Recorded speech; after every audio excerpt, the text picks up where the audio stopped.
What's going on, guys? Welcome back to another episode of the Clippers Latest, where we talk all things LA Clippers. Quick, fast, and to the point. I'm your host with the most, Brandon Goggins, back here with another episode for you guys today.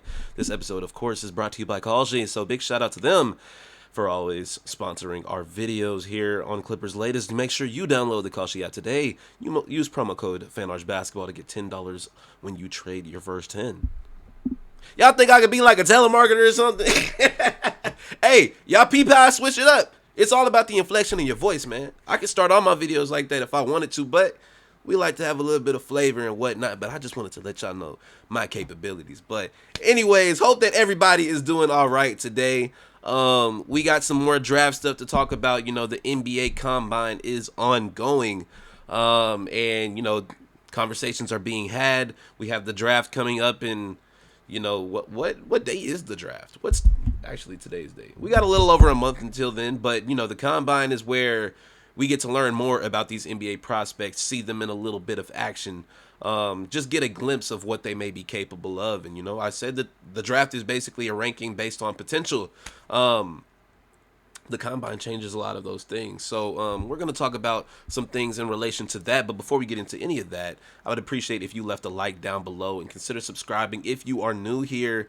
We're on the road to 1,000 subs, so I'd appreciate if you join the club. But like I said, we got to talk about some things, man.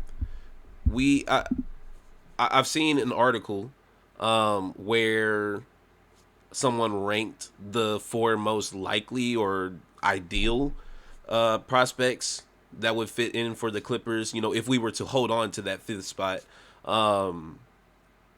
after, certain days of the combine. It's not over yet as I'm recording this video. It ends on Sunday, but they've done measurements, they've done, shooting drills, things of that nature. So we've gotten a little bit we've got a little bit more sample of information based on these prospects. And the first guy that was listed, well, it went from bottom to top.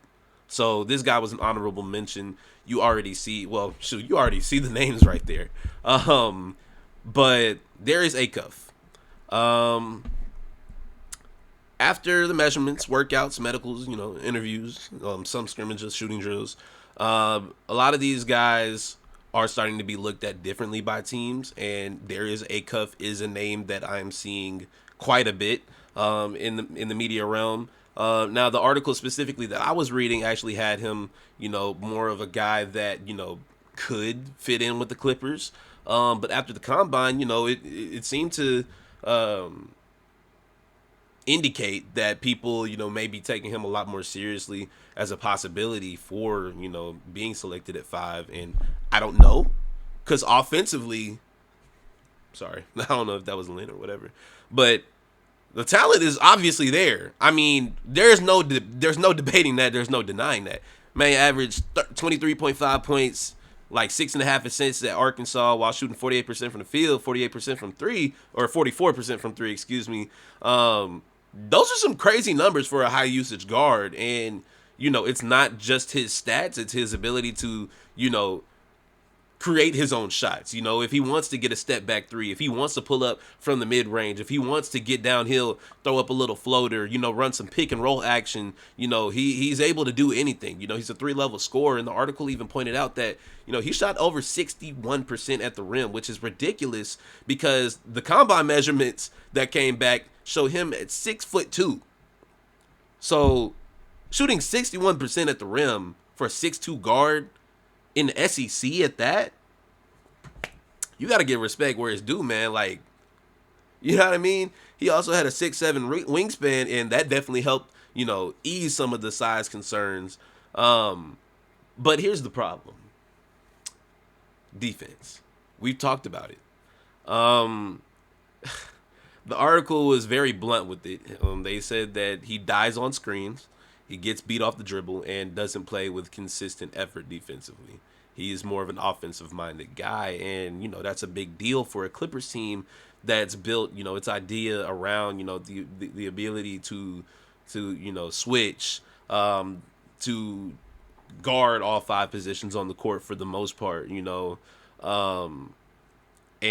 we already have somewhat of a defensive liability with Darius Garland. So can you really play Darius Garland and Darius Acuff together long term for defense? Because, you know, they're getting attacked every time. Like we've talked about this before. There is no denying Darius Acuff's offensive impact, but defensively is just not there. And I don't know if we can afford to go against these elite NBA guards and expect the Darius duo to just stop them. And you know what I mean? Like,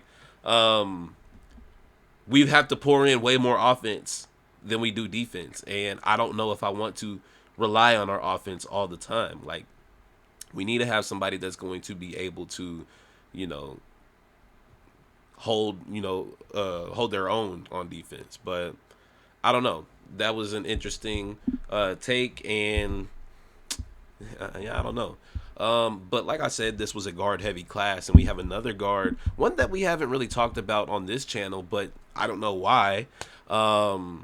Because, you know, if the Clippers want to go from safe offensive creator to swing for star scoring upside, then, you know, Mikel Brown Jr. from Louisville, he might be one of the more interesting names out of the group because, you know, his stock has been all over the place because at one point he was projected as a possible top 5 pick. Then he gets injured over the season. I think it was like his back or something to get like that.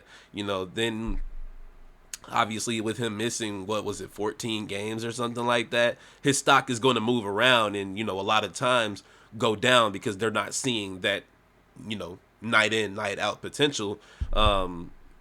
Yeah, you know what I mean? They're not seeing that on a night-to-night basis. And even now, you know, you still got scouts saying that he might have the highest ceiling out of this entire guard group. And, you know, you can see why. He's given us examples of why. You know, he's had a 45-point game with 10, as in 1-0. Or actually, hold on, what are y'all? Yes, 1-0. 10 threes. I don't think y'all understand how ridiculous that is in college because you don't even hear about that happening every night in the NBA. Yes, that is something that can happen and anybody is, you know, able to do that on any given night. You know, it's definitely more common than it would have been like a decade or two ago. But to be able to do that in college ain't somewhere you just doing that. You know what I'm saying? I don't care who you playing against. Like, that's impressive. And that's something that we could definitely use. You know what I mean? Like, that brother's a bucket, and he can get his own shot too, man. The article also pointed out that he broke the ACC freshman scoring record that was, you know, belonging to reigning Rookie of the Year Cooper Flagg. You know what I mean?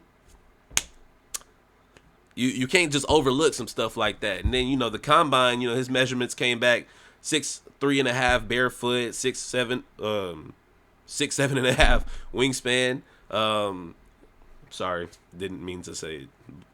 We leave at 6'7" in 2025. Anyways, almost an 8'10" standing reach, which is, you know, really solid numbers, you know, considering that he's a combo guard.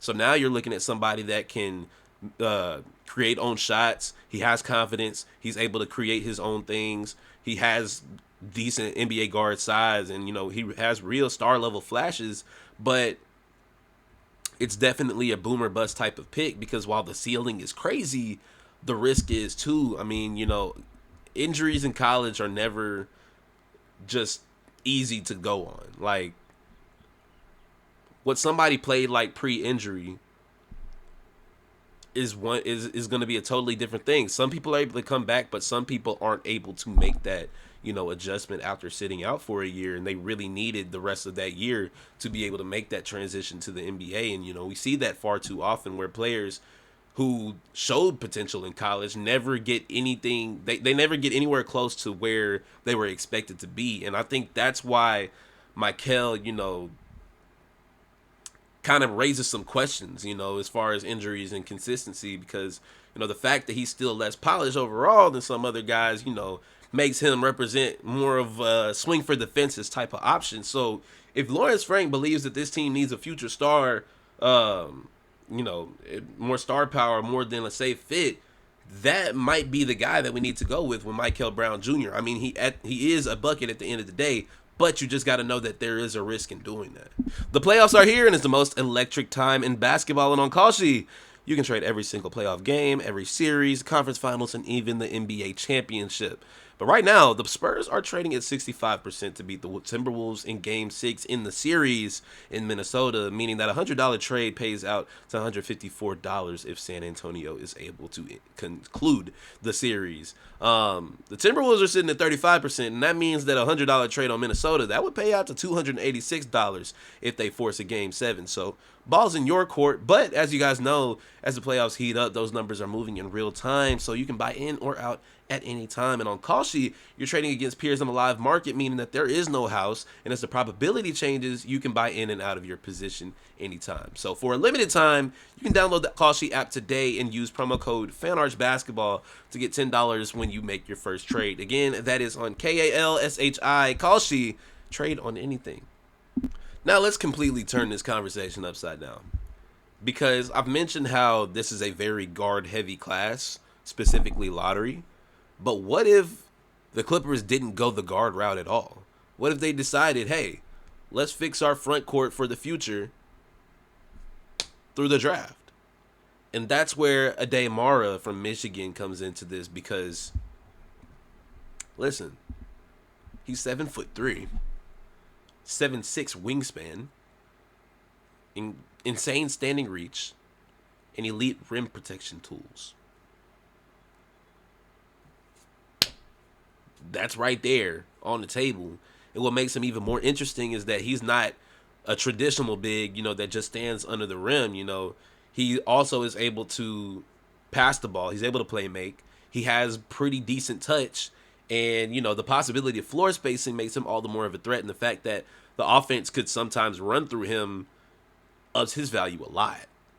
And that's what makes him a fascinating prospect, because he averaged a little over 2.5 blocks in under 24 minutes a game in Michigan, while helping lead that national championship team defense. So it's clearly impactful, and the combine really boosted his stock too, because before the combine started, people were talking about him in the mid-20s, something like that, and now people are talking about him becoming an option for the top 10. And from a Clippers perspective, it theoretically makes sense if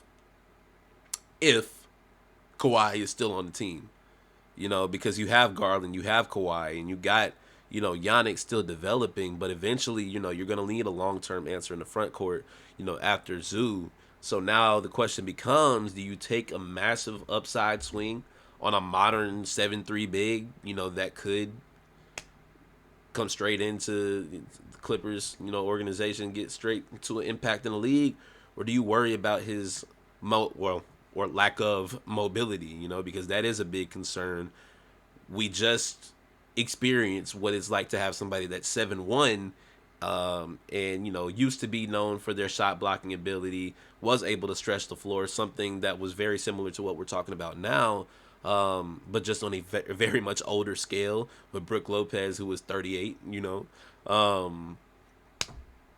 So I don't know if we want to make that risk again, or we just depend on Giannis to get healthier and get better, because I feel like he moves really well for a big. But with Mara, you just don't know if he'll be able to move well enough in today's NBA, or if he'll be able to survive against those quicker lineups when we match up against them. I don't know if drop coverage will be an issue for him, and, allow guards to just get downhill and beat him to the basket.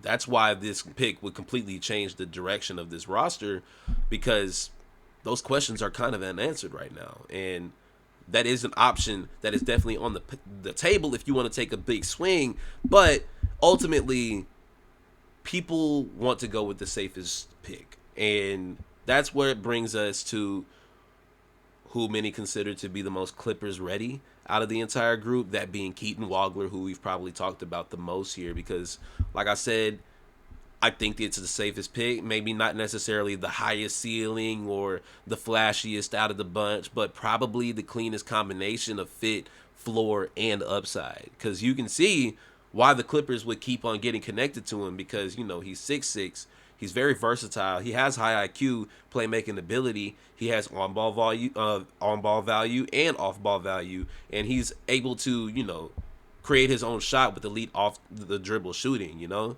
He just feels like somebody that would, slide into a playoff environment pretty soon into his career, and would be able to understand the game pretty pretty quickly, and playing next to Garland would actually help him because he wouldn't have to come in and save the franchise or anything. Wouldn't have to necessarily dominate the ball. He could just develop naturally alongside all the veterans.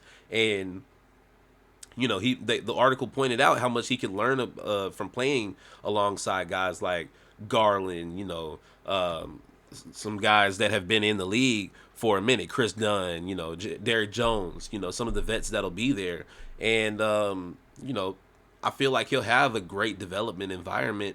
And the combine results were interesting as well. He tested to be a little bit more athletic than people expected because he hasn't. I don't know if you guys know about this, but he didn't have a single dunk in the 2025-26 college basketball season. So that was interesting. But he proved to be more athletic and have a little bit more explosiveness. And the off dribble shooting was elite for him, but the lateral agility testing wasn't the best, and some scouts were, disappointed by his wingspan. So there are still questions, no doubt. And one of the biggest ones is how effective is he when the ball isn't in his hands? Because the article did point out that there were times at Illinois where it did kind of seem like he disappeared off the ball. But I honestly feel like, he still is the most balanced option, and I think that he will be able to, play alongside somebody like Darius Garland, take some of that pressure off of him a little bit. So if I had to guess today, as it stands, with everything that we know right now, I feel like Keaton Waggler probably is the most realistic pick, for the Clippers. Sorry if that is not exciting, but I just feel like that's being realistic, and I would love to be wrong. Well, I don't know if I would love to be wrong here because I want to make the right choice. But there are just so many different options that you could go, and this isn't going to be the last time we have this discussion. Like I said, the draft is a month away, so there will be more draft related conversations to be had. Because all it takes is a workout, an interview, a trade, team falling in love with somebody. Everything changes, and the whole trajectory of the offseason could change. So you can never be too sure. But like I said, we'll talk about that in a later date. But that is going to do it for this episode. As always, be sure to leave your thoughts in the comments about everybody that we talked about today. Who do you think we should take? Am I missing anybody? Is somebody on here that we don't need to be considering? Let me know all of that down below. And while you're at it, make sure you hit that like button and consider subscribing if you're new here, because we'd love to have you over here at Clip Gang. Because if you can Clip Gang, don't bang. But if you're listening on Apple or Spotify, I appreciate you tuning in. I didn't forget about you guys this time. Be sure to give the podcast a follow and give it a 5-star rating out of 5 stars. It would be greatly appreciated. But that's going to do it. I'm going to get on up out of here, though, y'all. Y'all be easy. Y'all stay sleazy. And as always, keep it capital P. I'm going to cash out on the next one. Y'all be smooth. Peace.